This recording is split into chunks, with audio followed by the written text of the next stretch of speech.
Okay, let's start the meeting and we'll start with the first item of the election of chair. Deputy nominations, please. And I propose Rachel Bishopworth. Okay, do we have a seconder? I think Rachel. No. Oh, that's Somebody. okay. Yes, thank you. Do we have any other nominations? Can we take a vote those in a row? Okay. No, we can't vote because I'm online. No, that's fine. Okay, super. So the next item is election of vice chair. Can I propose pre-break for vice chair? We need a second for that. I'm a second myself. Yes. I second myself. Fantastic. All those in favour? Super, thank you. I should have asked before actually. If we've got enough people to carry the vote in the room, do we need to ask for those voting against and abstentions? No. No. Okay, sorry, Yusra. Okay, so thank you very much. The next item is apologies for absence. I think we've got a couple. Yes, we've got Councillor Conway and Councillor Timlin. Fantastic. Okay. Everybody else is here. Are there any declarations of interest? No. Do we have any public questions? No. No. And do we have any member questions? No. No. So we will start with the main part of the meeting.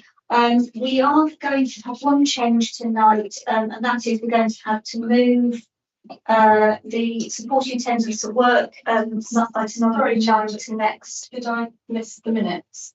Yes, we can remember this. You're right. Yes, I'm so sorry. I should have done that, shouldn't I, before? We do declarations of interest. So the minutes of the previous meeting, are there any comments about the minutes of the previous meeting? I was there. I don't have any comments about it. Pauline was there, so. I haven't got any comments. Yeah, do that. Well, I can't vote. So for those of us who were there, are we happy to accept the minutes of the previous meeting? Yes, fantastic. Thank you. Yes, so supporting attendance at work. Unfortunately, there was an error, and the policy was omitted. So we're going to move that on to the meeting on the 21st of August. There is also going to be part 2 in this meeting, which is something that we quite frequently have to do with the personnel board, where we're discussing something which is personal to an individual. So, shall I hand over to you for the pay policy, Louise? Yep, that's fine. So, apologies for just the existence of that policy. It's just for some reason we didn't publish it. We've written it. It's all ready to go. It's just we didn't publish it. I've actually shared it, I think, with you, Councillor Salmon. So, I'll say we'll make sure it's on August and issued correctly. So, just going through the pay policy statement. So, this is a statutory report that we need to publish on an annual basis. And we actually upload this onto our website as well. It's regarding and was set out in the Localism Act in 2011. It's a standard report. So if you looked at other councils, you will find that this report looks very similar to what other councils also issue. So within the report, we set out different relationships, but basically it's being transparent about pay, and also looking at our ratios of pay with regard to our chief officers. And very specifically in this policy, we have to set out the ratio between the chief executive and the lowest paid member of staff. And then set out on page 6 of the actual report. With regard to the content of obviously the rest of the document, it sets out how we make our payments, what our pay policy actually is for the council, how salaries are determined, the fact that we are on national pay and conditions with regard to annual reviews, and it just sets out, as I say, in quite a standard format. I'm very happy to take any questions that you may have regarding this report. Just really a question out of interest more than anything.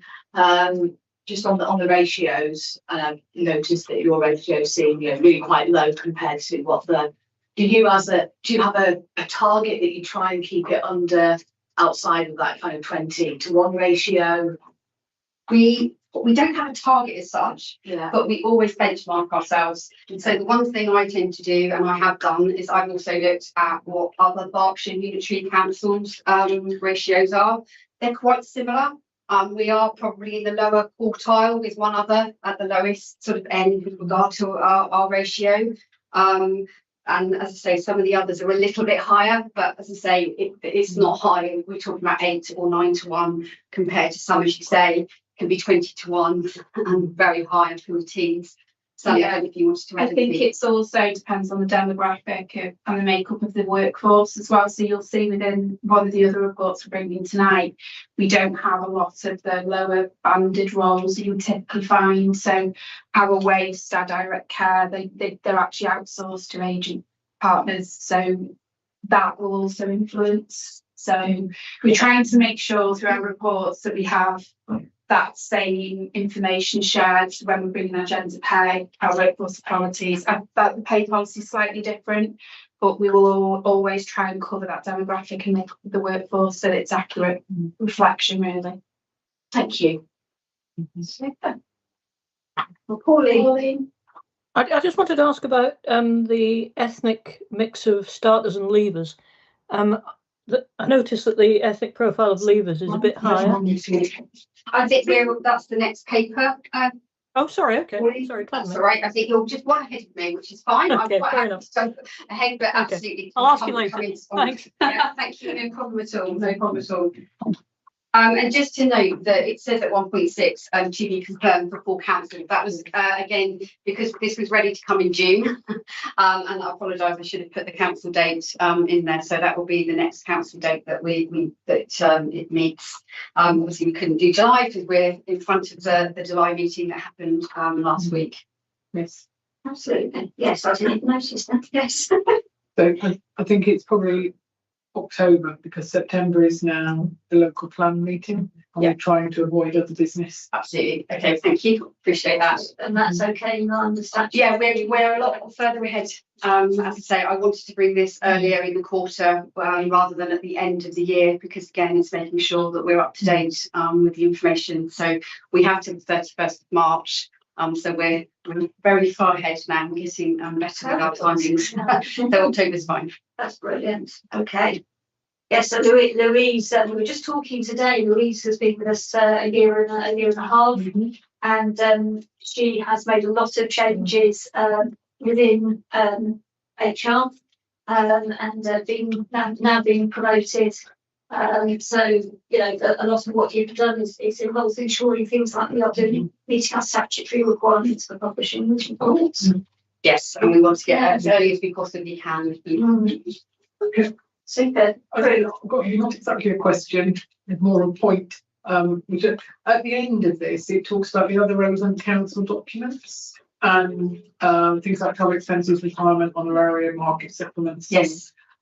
It might be helpful if there was a paper for the personnel board explaining them.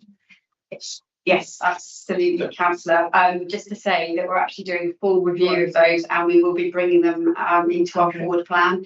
So we're looking at all elements of pay, and so they will form part of that forward plan for you. So you've got an up-to-date version. But we already have. So just to confirm, we already have policies. Yes, no, I know we already have them, but you'd like to see them more specifically. I think they haven't been to personnel board for a while, and we've got new members and so on who won't be familiar with them.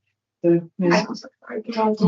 I think with some of these policies as well, it's about combining them into a policy that covers up everything in one, rather than us having differing ones. Yes. So we're clear then. But certainly that, and I think there was a question about pensions. So we'll bring pension information for members to Yes, see. particularly if you can clarify the pension discretions that are not discretions and we don't use them. Thank you very much. There is a section in 4.5 that does talk about it. Yeah. In certain circumstances, employees do have the right to request early retirement or flexible retirement, but that is cost dependent because there is cost to the organisation. But if we bring that through, then we'll be able to explain it. When there's something like ill health retirement, which is referenced within the supporting absence, there is no cost to the organisation. The LGPS cover that, so we can certainly clarify that and make sure that you've all got that aware. That'd be great. Thanks. And it was me that asked to talk about pensions again.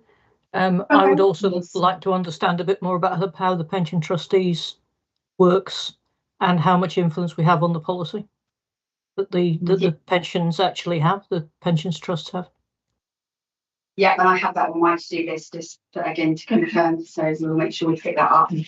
And I appreciate your words, Councillor Bishop, but just to again just support the fact that we know we've still got work to do to make sure we've got a good forward plan so that you can also see that work that's coming. As I say, we've had quite a lot of things that we've wanted to do, and we're moving forward. But yes, you can see the difference. Yes. Super. So are there any final comments or questions about tables and statements? Can I propose that we note that statement? All those in favour? Super. You're sorry, you were. Yeah, sorry.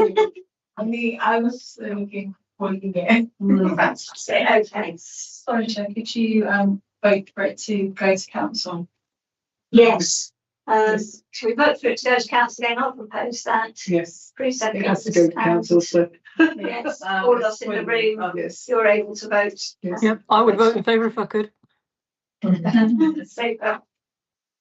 Okay, so we then obviously have to skip sporting attendance at work and go to the Workforce Equalities Monitoring Report. Now, this is again, it's statutory report. It's one that we have to do on a regular basis. Louise and I have been discussing, and Sally and I have been discussing some of the elements in this, and there are some things that we would like to change going forward. So we do have the ability to add things in.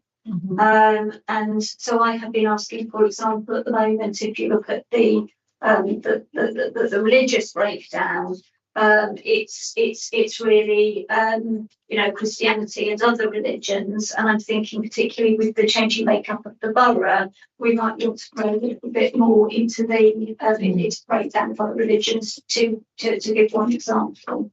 And I'm guessing one of you. I think we'll do a bit of a double action on this one because we're both doing quite a bit of work around this, and again because it's got lots of elements to it.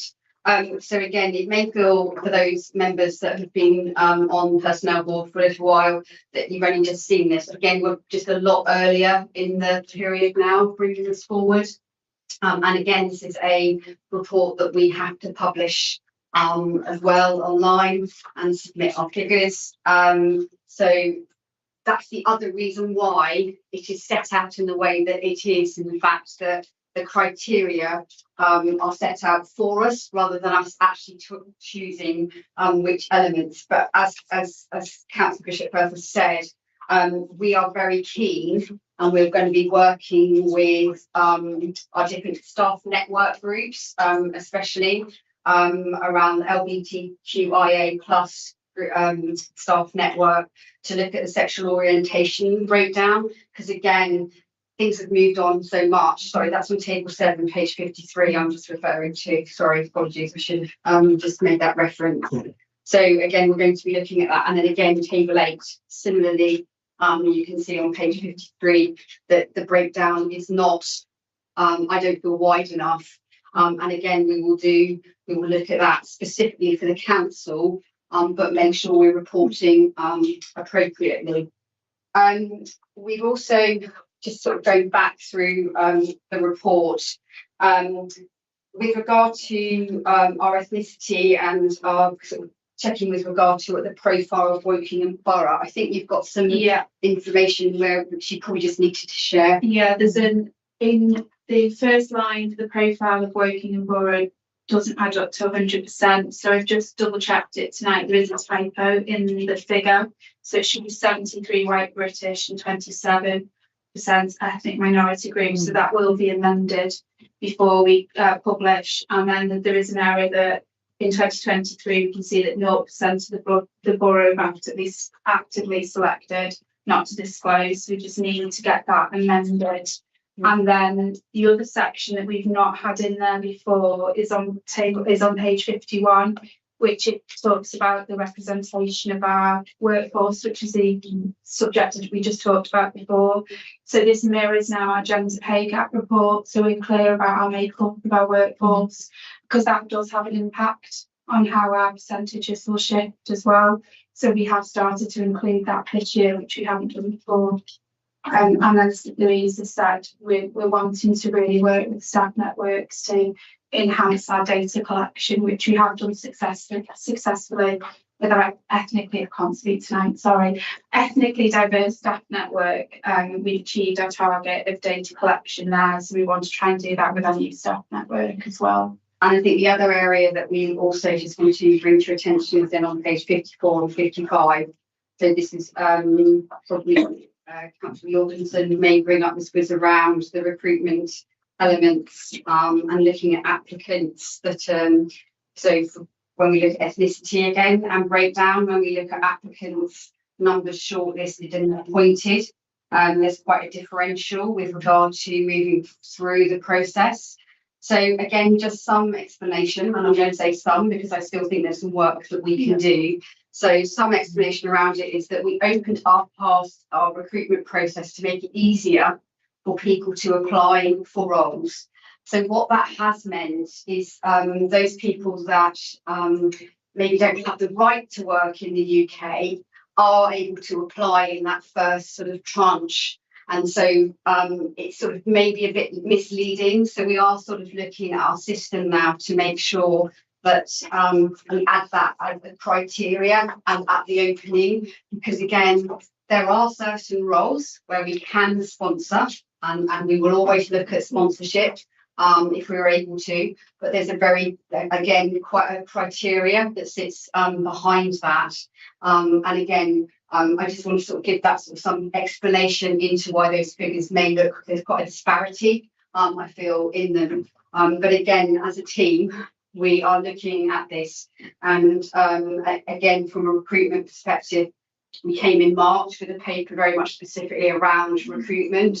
So we will continue on that, but also making sure that we're looking at these breakdowns as well, so that obviously we want fairness, transparency. It's just really important for us that everybody has the same opportunity. What I would be interested in, I think there's enough people in your samples to see the split by ethnicity and gender. So I think that would be interesting to see. Yes, if we can do that, that would be really useful. Pauline? Or you've got your hand up, is that selecting your hand? Mute. She's on mute. Oh. Pauline, I still can't hear you. Can't hear you. Sorry, I switched your microphone off. So I was apologising for jumping the gun earlier.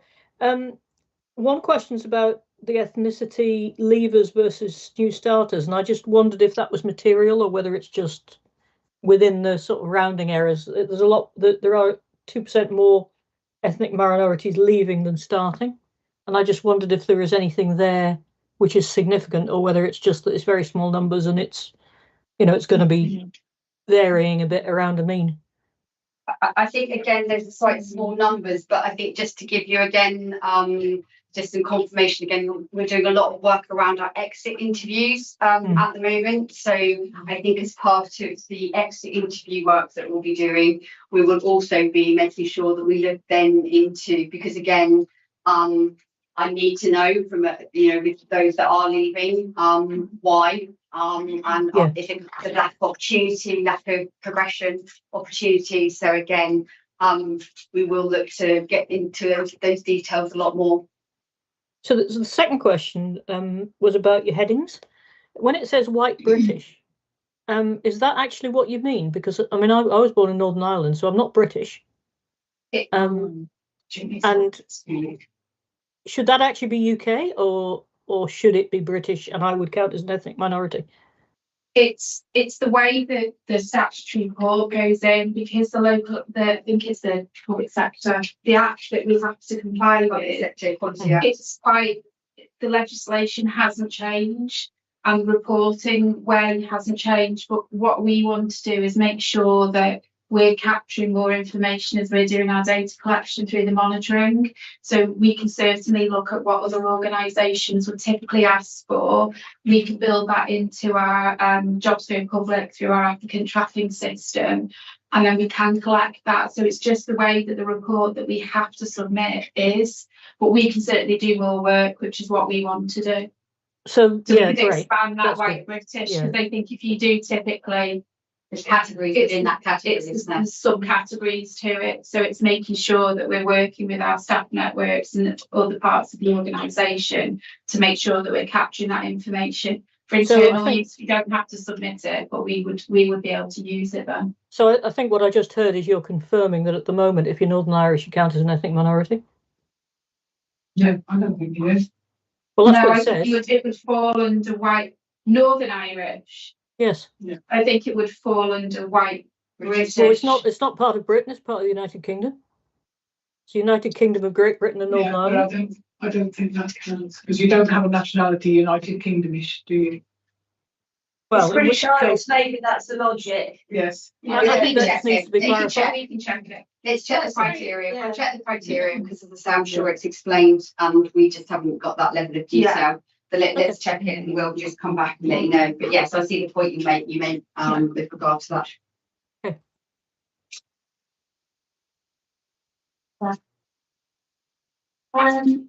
So I've got any more questions about the report, Mr. Is there any other nationalities? I can see white British only, and then other ethnicity minority groups. So like what are the other ethnicity? They are international as well, British nationals, for example, other Asian countries or non-Asian as well. Yeah. So is there any category that fall into that group? Yeah. Because this chart is giving information. It's not the full information. It's a very limited information. Yeah. And I think this is what I was referring to at the start, which is with what we're doing here is we're following the statutory categories that we've been provided with. But there is nothing to stop us as a council where we think it would be useful breaking those categories down into further subgroups so that we can get a better idea. And I think particularly as we're becoming more diverse as a borough, I think that would be very valuable. It is something that my colleagues are looking at. I think that's something that we recognise through working with our ethnically diverse staff network. So our declaration rates of people disclosing their background or their orientation or their religion was very low. But through working with the staff network, we've actually achieved the rate we wanted to. But we feel now, as an organisation, we can start to produce more. So in our gender pay gap, we automatically report ethnicity in our gender pay gap, other councils don't. So we want to try and advance our reporting and really showcase what we can do as an organisation and then share it with our networks and try and get that profile raised. That will really help with engagement as well. And I think again with sexual orientation, if people see and feel recognised, then they will engage with it. Yeah, we've had initial conversations with some of the networks, and I think some of the concern, which is where we've come up with this idea, is it's almost so the new LGBTQIA plus staff network, it's almost you're having to pick out of two things. Well, you may not want to pick out of those two or three things. So by us working with them and expanding our data collection and them having that actual involvement in us creating what we can collect, they may feel more can't think of the word, valued and as part of the organisation, because we're recognising and empowered, we're recognising these different groups. And I think at the moment, the way the statutory reporting is, it's almost you're having to put yourself in a box and you may not want to put yourself in that box, which is why they probably don't decline. And it's one thing that's actually, I was going to say, you have bragging rights, don't you? Because you have just set up this new group. We have, It's a brand new group. Yeah, we've got a brand new Yes. group, and we're working. I've been in previous councils. We've never had the relation. I've never had staff networks before, and this is the work that is in this year's workforce qualities report compared to last year's is significantly improved through those groups and really using them and their voices to try and raise the amount of data we collect. So it's really valuable. So we discussed the action plan as well with our network groups as well, because we appreciate we don't do that singularly on our own. Any of those changes need to come more widely. So again, just so you're aware, we do talk through groups. Is there any web link to summarize policy pages? For instance, AI could help in documentations because it's many private organizations, they are doing it already. So is there any plan from Buckingham Borough Council To use AI, to use AI for to precise the information? we're Because actually you can see a lot of pages, so we are actually building our policy at the moment around that, and we're actually trialing a couple of licenses at the minute. We are working very carefully though with a group just to make sure that we're doing that correctly.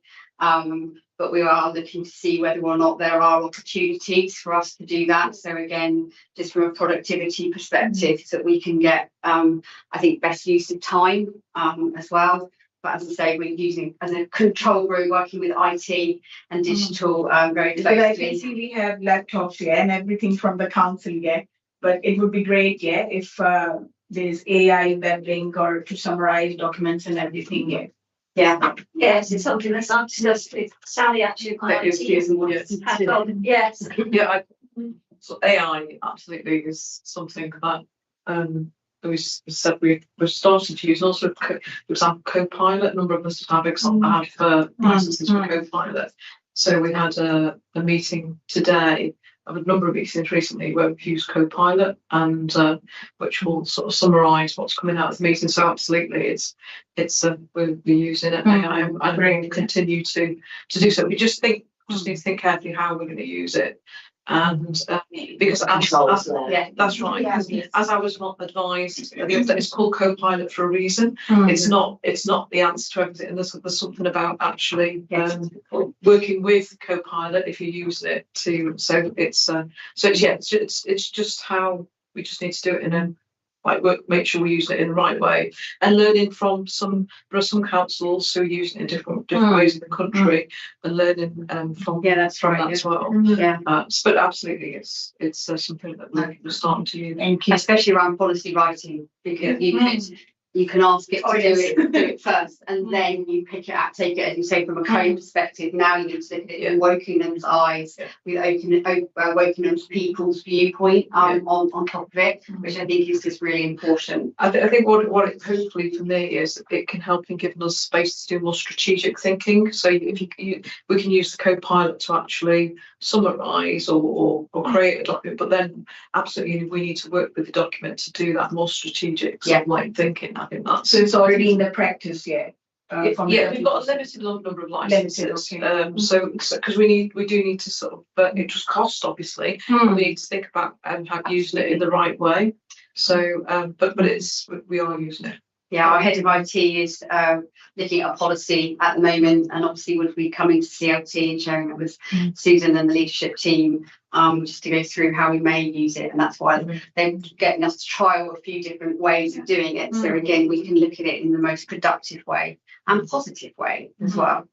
Thank you. Sarah, were you first and then Prue? I think so. I'm not sure. Just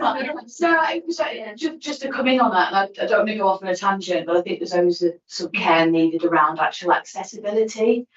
Technology can do some wonderful things, and it can create some wonderful accessibility, but also it can steamroll ahead and sometimes potentially feel like it's going to leave people behind. So again, just thinking about all of this, not only in the kind of spirit, the quality, but also around engagement. You'll see that data integrity of your data as well. So I think this is a really good point, that there is that human aspect within the council as well. So this is something that we might want to have brought back here at some point. Great, kind of follow on from that. A lot of what we do, as we've heard tonight, is laid down by statute and it specifies to the nth degree. So I do not believe that you will ever get away from having very long papers in some cases. Yeah. Don't get your hopes up. Oh, yeah. But we have, I mean, we do have a structure. I mean, Children's Service tries to produce a policy on a page type thing to give you a rough overview and that kind of thing. But some of it, you have to write it all down. And Yeah. there's no way around it. Yeah, that, I agree with that, because I'm particularly, I'm thinking it's useful in terms of summarising, say what's in the document, but I agree with you. But ultimately, we still find ourselves with long documents, because AI would help you to summarize Yes, at the end it- of the day. It's not yes. limiting your information yet. Yeah. It is helping you to understand better in a short period of time. yeah, that's precise. It's a good way into things. That's right. Yes. I think Yeah. just to sort of come back as well and to say that if we have different when we have different policies, our managers need to have the detail as well. So because it's whilst the summary is useful, they still need to have the detail. So because it helps sort of guide as to what we expect. Yeah. In terms of different responses. Yeah, absolutely agree. Yeah. And there was one thing I wanted to add, just really quickly, just around the accessibility perspective. Actually, as it happens, one of our lead officers in digital is neurodiverse. So Chris Price, he's excellent at being able to demonstrate from an accessibility perspective how to use a lot of these tools for the positive use. So just saying, and I know that's one perspective of it, but that's been very Chris Price is excellent at that. So one of the employee groups we have is neurodiversity, isn't it? Absolutely. Which I think is really, really useful. So again, it just really valuable to share. Fantastic, Can yes. we, another meeting, have a list of what all these work groups are? Yes. Yeah. I think at the moment, tell me if I'm wrong, there are only three. There's three. It would be good And to know that. LGBT, yes, yeah, fantastic. Absolutely.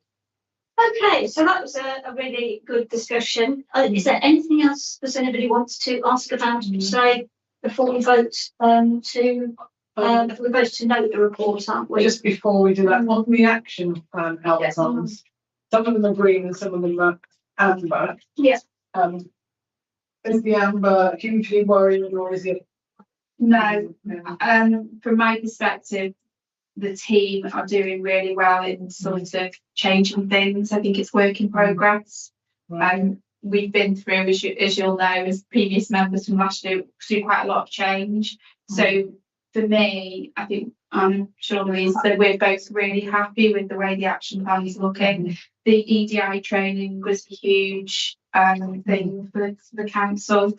And I think actually we practically about 98-99% complete near the end. So when since we've moved on, but no, from my perspective, We'll be 5% off if it's amber. So we use the same sort of criteria as we use for our KPIs. Once it goes over 5%, we go red. yeah. So just to give some reassurance that that's how we again measure ourselves. Thanks. Perfect. So I'm happy to propose that we note that report. A second, is everybody? Sorry, okay? the one we just discussed. Yeah. okay. Yeah, it's obviously going to super, thank you very much. So the next one is a really important one that we get regularly throughout the year, which is the agency work report. And this is one that we consider on a regular basis.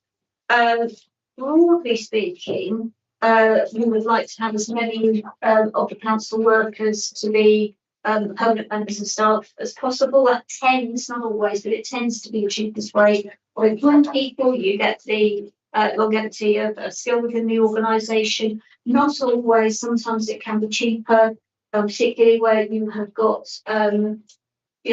particularly skill sets to buy them in.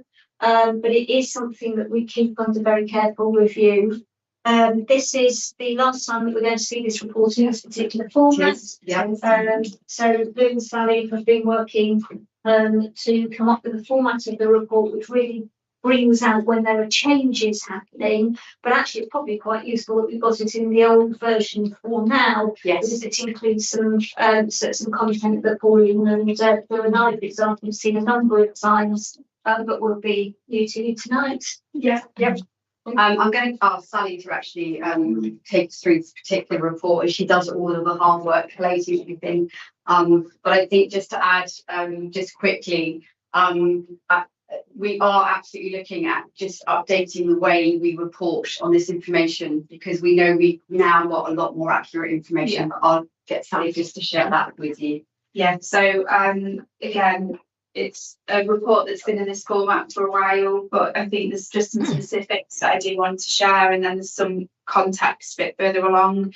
So this shows our Q4 total, so we're reporting at the end of Q4. Obviously the report would have come earlier, so an earlier board date, but with us having it now, we'll hopefully bring Q1 through quite quickly as well. So this shows the Q4 total and the total for 23-24 as a whole. But then we've also been able to compare the previous financial year, because we've got enough data, accurate data. So it does show that year on year our agency spend has reduced by about £58,000. It shows the Q4 comparison for year on year. So it does show that our agency headcount is slightly down as well. The figures as they're reported now, there is reference in there that the way that our figures are collated are to do with our financing and our invoicing. So there can be a lag in invoicing, which is why you'll sort of see some spikes, and some of the red figure in resource and assets is where we've had a credit back. So the way that we'll report moving forward will be, I think Councillor Jorgensen asked it in the last board actually, is that could we not have actual hours and spend per month? So we are able to do this now.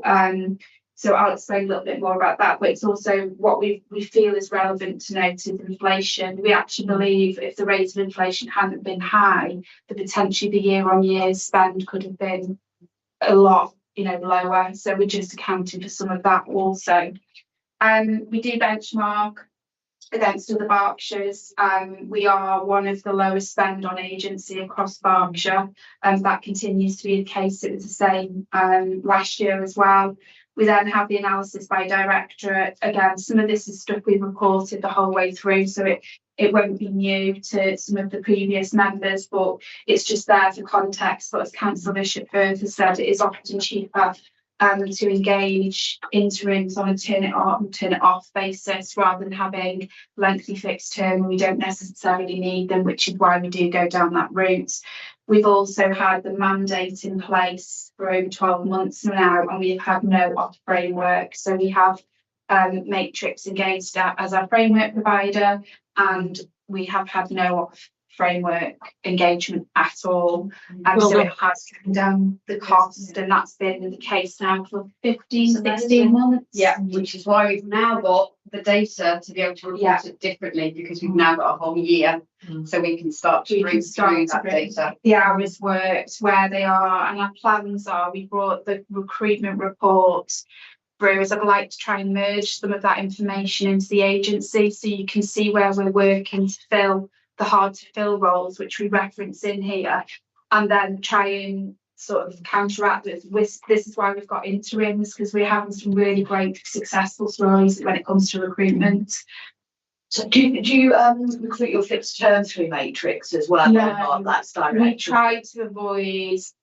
Agency should actually be your last resort. We will go and do our own fixed term contracts ourselves. We've got a great resourcing team which the council is heavily invested in, and actually the ability to have that resourcing done internally is we've saved thousands and thousands of pounds. Instead of using expensive agencies to do direct recruitment, we did it organically and save £40,000 to £45,000. So what we want to do is show that as these are the hard to fill roles, this is where we're at with recruitment, and this is why we're having to use interims. And hopefully the report will sort of give the back up to what we're trying to achieve as a service as well. I think it's one of our biggest things that we will keep driving forward as a team, is our change and our approach to recruitment. I think we converted quite a number of our senior managers as well, and we demonstrated by proving to them what we can do. And the proof is always in the pudding, as they say, in the fact of because they need permanent workforce, because that permanent workforce obviously drives so many things: productivity, outputs, motivation for the team. Yeah. And I just think that all round, again, it's just so important. I think also just to add, just from thinking about this a bit wider from us as a council as well, we asked one of our recruitment team to go to the LGA conference around recruitment this month. And now he's got all of the Berkshire councils wanting to know what he's doing that's different. So I said, then you're not a No, don't tell him. But I think we're a little bit unique because in our approach and so many agencies, as I say, they know that they're not going to, I'm afraid, get any work from us because, as I say, it's just not value for money. And we've just managed to prove and show what a difference. And as I say, we've got some way to go. Yeah. But we know that we're on the right path and we're starting to make a real difference. And I think that's what's important for our borough. At the end of the day, that's what's important. I think some of the stuff, particularly in children's services, with the way that we're working now, so there's a lot more collaboration between HR. We sit with them monthly about recruitment, and where we've got some of these pressures that we're talking about in terms of the interim social workers, they're actually converting off locum contracts and onto our terms and conditions, because there's a recognition that our pension scheme, I think, you know, with our annual leave, and they can see the way that the organisation's moving and trying to reduce the agency, they're actually making, now's the time to join Wokingham. So we converted, I think, 3 or 4 in the last month alone, which we've never been able to do. So there is that real shift in us getting rid of the volume of interims we do have and taking them on ourselves. So, and I think Wokingham does seem to have a really good reputation, and I think they've been looking around and they're coming back to us and saying, right, we'll move on to contract. So we're doing a bit more of proactive. This is what pension could be. This is what your leave would be. These are the entitlements. These are the benefits, the discounts, all of that we can offer. They can see the weight and the worth of that, and the flexibility we can give as well. So yeah, perfect. Do we have any? So, just in terms of a really good example, in recruitment was the DCS or something. Well, so that was amazing. Yeah. So to recruit to do that ourselves. Yes. Yeah, if you're to do that. Yeah, we're very proud of what we managed to do there. We got so many applicants. At the same time, there was a county council recruiting. They got 2 applicants. I think we had around 40. Yes. Yeah, and we did it ourselves. We were approached by agencies, the typicals that wanted 40 to 45,000 pounds just to market, and then do the shortened listing and all the other listing they do. And it was, I think, we spent a couple of £1,000 on an advert, which you typically would do for that role. But a lot of it, and we've done it with all our other assistant directors over the past 12 months. We've done it ourselves. Yeah, I think we can definitely do the same that we've made. I think the other thing, also we got feedback from our appointed DCS that what attracted her was the fact that we weren't using an agency. It actually attracted her because actually she could have a conversation with real people who actually worked here. I'm sorry that did. You had a lot of people to talk to, but I think it just shows the values. So thank you. Appreciate it. We did the microsite. Sorry. We did our own microsite internally with the use of our digital team, and we have videos on there. How to do a video. Councillor Ray was on there, and Susan was on there, and it just really opened up the doors. So actually, we're going to reuse that and use it for children's social work and adult social work. Sounds like you've got potentially a blueprint there. Yeah, hence the other Berkshires contacted. Yes, but I thought it was just good feedback. If you follow our LinkedIn page as well, you'll see the great work the recruitment team do. They've done it all themselves to the point the others are now copying what we're doing. So we're doing all right. We've got some work to do, but say we're in the right direction. Getting the better result while also saving money. Yeah, Absolutely. absolutely fantastic. Sarah, And just in Yeah. terms of those people that weren't successful, obviously had quite a few applicants for that role, which sounds fantastic. Obviously, not everybody can be successful. So just again, in my experience of some recruitment as well, actually just managing those people that aren't successful, but still so that your employer brand is still being championed by people that weren't even. We do get a lot of applications that don't even meet the criteria, so we will feed that back immediately as to why they've not met the criteria and why we aren't taking them forward. But again, the resourcing team, I think there's that ability to make it more personable. You're not just dealing with something online where you get that automatic rejection. So Just to add as well, I'd say also our directors were very strong in this field. So if people were shortlisted and weren't successful, they gave personal feedback to them, because I agree. Just because you weren't a successful candidate on this particular role, that doesn't mean in the future you won't. So again, by giving the positive experience, you hope that person's going to come back. And maybe in another few years. So, and they may have more experience at that point. So yeah, I'd say our directors and Susan are excellent at making sure that they help us with giving that feedback, because getting it from that level as well, I think also means a lot, as what because people put a lot of time and effort into their applications. So it's an investment in time, but I do think it pays off as well as people have their network. Absolutely. yes, sure. So LinkedIn is the only way you are advertising at the No. moment? Or is there any other pages as well? The council jobs? Yeah, council jobs. We use a lot of things like Facebook, because we would still advertise through some of those social media. But in the main, it's I the think boards as well. at the boards, we do job boards. So we have our resourcing business partner managed to negotiate an amazing deal with Community Care for all of our social work jobs. So we have unlimited packages where we were very restricted before. He's been able to work with them to get us the best, and then we may use minimal jobs boards as well at their minimal cost. So it depends. We can share I'm very happy to share the report that we brought in March to Personnel Board, just to demonstrate the different job boards that we're using, because also what that's done is we've reduced the cost of very high advertising in some periodical and there is a time and a place for that for certain jobs. But you're talking about £240 now for a job advert on those boards, which that cost is so different to £1,000. Yeah, absolutely. So again, I'm very happy. I'll forward that report after, because it's actually, as I say, something we brought in March and discussed. yes, So as a counsellor, if someone asking, and if someone really needs it, because during conversing as well, we get to know that people are jobless, are homeless, Absolutely. So it's great opportunity that you could share information that you could go there.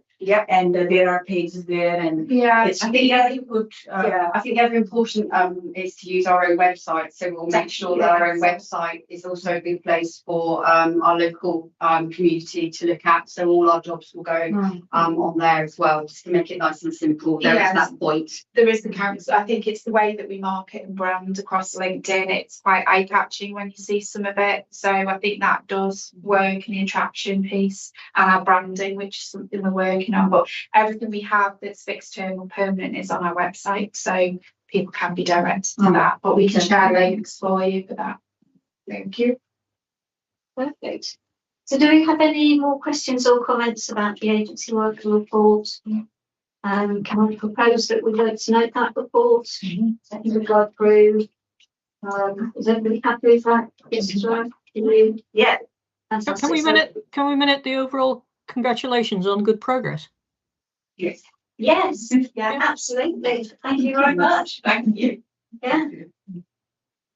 So the next item is the one that I am most excited about, which is, as I mentioned, when Louise started a year and a half ago, she came in, she made lots of changes, and she's been driving HR into a more strategic direction. Sally Halliwell joined us more recently and has continued to drive us in a strategic direction. And we now have a development of a people strategy working in Borough Council. So I know you've got some really slides. I've got a few slides. I think it's easier maybe just to walk through the slides very quickly. I won't spend too much time, so it gives you the opportunity to obviously ask any questions. So I'm just going to share slides. Hopefully they're going to come up over there. And just putting into presentation mode. It's on my screen. Yes, okay. So we did bring a paper last year just to outline the fact that I was looking at running a people strategy, putting a people strategy in place for working in Borough Council. And I just really wanted to take you through the journey that we've been through to date and what we've developed with our colleagues. Because I think that's really important. This isn't something I've sat in a darkened room and written. It's been something that we've done right across the council and got lots of involvement in, and I just really want to share that journey. So what we've been doing with regard to the people strategy is when we've been going and talking to our colleagues, firstly saying, what is it? What is a people strategy and why do we actually have one? So it's very much about obviously setting out how we're looking to attract, retain, develop and reward our staff.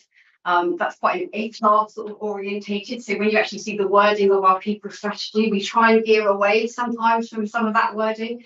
But ultimately, it is about looking to obviously develop an excellent workforce for our community. That's what we want to do. We want to attract the best talent and knowledge, retain the best talent and knowledge so that they can deliver.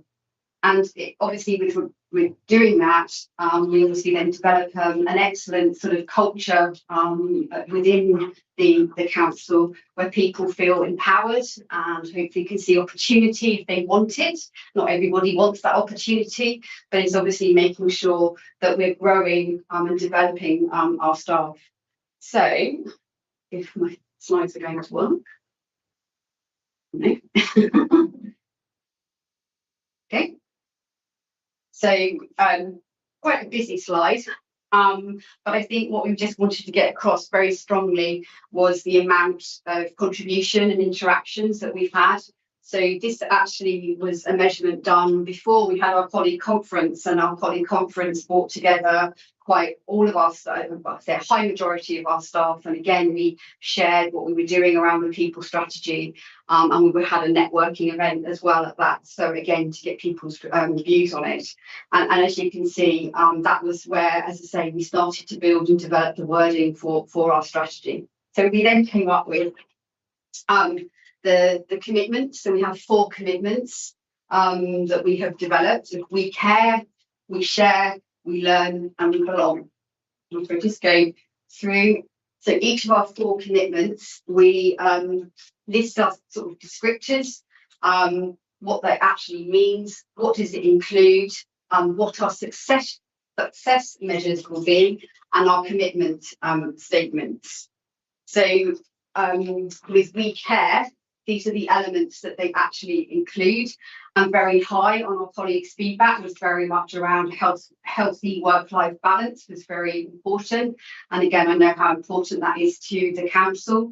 But again, there are some fundamental elements to this as well. So reward and benefits, safe working environment, and obviously strong engagement and input. And again, we've got our success measures in there. So what we did at the colleague conference, we shared this, but we also put some videos together of our staff. And again, what we probably will do, and I'm very happy to share those videos of their experiences of what We Care is. And again, I don't want it to always be myself as leading HR doing the talking. I want it to be our colleagues that are actually sharing that information. So again, if we go on to We Share, again, what we're looking at here is recognition, having shared values and behaviours, and it is around performance appraisal from one-to-one. So you'll see the sort of more generic sort of elements that sit within this, but they're not all the most important. They are equally as important. And again, we've got our success measures and what we're looking to do. We learn, it's probably quite obvious what that includes, but it's very important. Our learning and development, we're looking for pathways for career development, our apprenticeships, internships, work experience, We have all of these different elements that we're actually working on developing and improving. So it's not that we're starting from nothing. We have a lot of this stuff that's already, but we want the consistency and we want all of our workforce to understand it. And we also want that to be attractive as well to those that may want to join us and join our council, so that again they can see that what we're doing. And then finally, we belong. So this is where it's very important. So again, diversity, inclusion and equity is right at the core. And actually what we were talking about at the Collie conference is actually all the way through the people strategy. We want diversity, inclusion and equity. It's so important that it threads all the way through the document. But again, recruitment is the element that sits in there. And again, engagement and communication methods. Which again sort of enables people's voices to actually be heard. So those are the four main elements that have been sort of developed.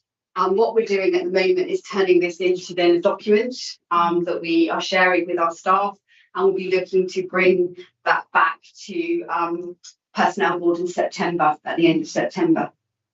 The strategy is purposely going to be high level.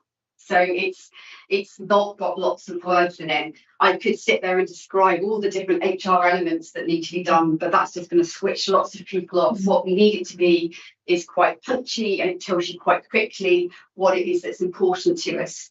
And then we have the annual delivery plan that will sit beneath that, which won't be necessarily an external document. I'm not saying I wouldn't share it and I would bring it into obviously Personnel Board, but that will show incrementally year on year, and with our success measures, what it is we're doing and how we're achieving that people strategy. So our people plan will become really important, and it will almost be like our forward plan for Personnel Board, because we need to bring policy in, anything that we're changing, so that again we can share that with you.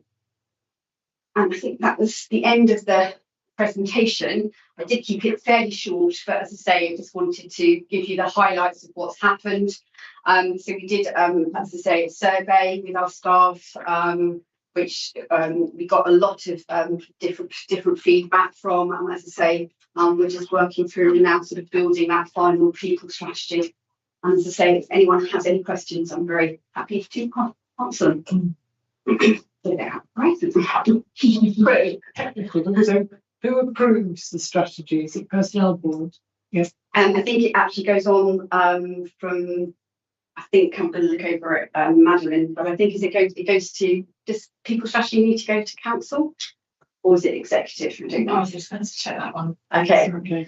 As it's a strategy, I must admit, I know it will come here to obviously have that and that sort of more detailed review. Yeah. And I'm used to it perhaps being recommended on, but as I say, probably need to check with them. I can't remember. I do know a lot about the Constitution, but I can't remember the list of plans at the beginning that have to go to places. But I think it's probably a good idea to give council visibility of it. Yes. Yes. Yeah. And then an annual report. Yeah. Yeah. I would be used to that. That would be mine. Maybe because we haven't had one. Maybe that's why it's not coming off the tip of the tongue. As I say, I would expect that to go through to council. I know we mentioned it, I think, at ONS when we took some items into ONS, didn't we? Yes. It's interesting. I assumed actually it would be going to the exec. Yeah, we'll check. Yes. We'll check. So, yes. Fantastic. And I think an annual report would also be a very good idea. Yeah. Yeah, we want to be able to show incremental progress. I think that's important. And again, it's a measure then of the higher expectations. Yeah. And I think that contains messages for all residents at large about wisely using, our investment in people to deliver the best possible services to them ultimately. And there's some very good messages I think that you would be able to put in there this year about, some of the work that we've done in recruitment that we've just spoken about some of the work that we've done in equality. Yeah. I think it's just going back to the point around building brand as well. So it helps build the brand, and it sits as the umbrella across with regard to our people. And I just think it's really important to make that sort of statement And again, it feels like it's been received well with our colleagues, so that's important. I think it was important. I think we started our first survey last year because we brought the initial concepts through. Yeah, it was autumn. It was autumn. So it's about being on a journey. Yeah, it's about making it's that empowerment as well, rather than us writing it. We've engaged as much as we possibly can with panels and unions and everything that we would normally do and get voices heard. Yeah. Not something we're going to write overnight and bring in. Yeah, fantastic. Yeah. Are there any more questions about that? I think we vote to receive the Superman over the agency worker report and happy to close. Use the strategy, people strategy, yeah. Sorry, people strategy, yes. And all those in favour, everybody in the room, that's voted. So, well, that is the end of part one. So I now need to read out a block of text, which you will hear quite often in the personnel board, which is the exclusion of the public. It's under section 100A, brackets 4, of the Local Government Act 1972. The public be excluded from the meeting for the following items of business on the grounds that they involve the right to disclosure of exempt information as defined in paragraphs 1 and 2 of part 1 of schedule 12A of the Act as amended as appropriate.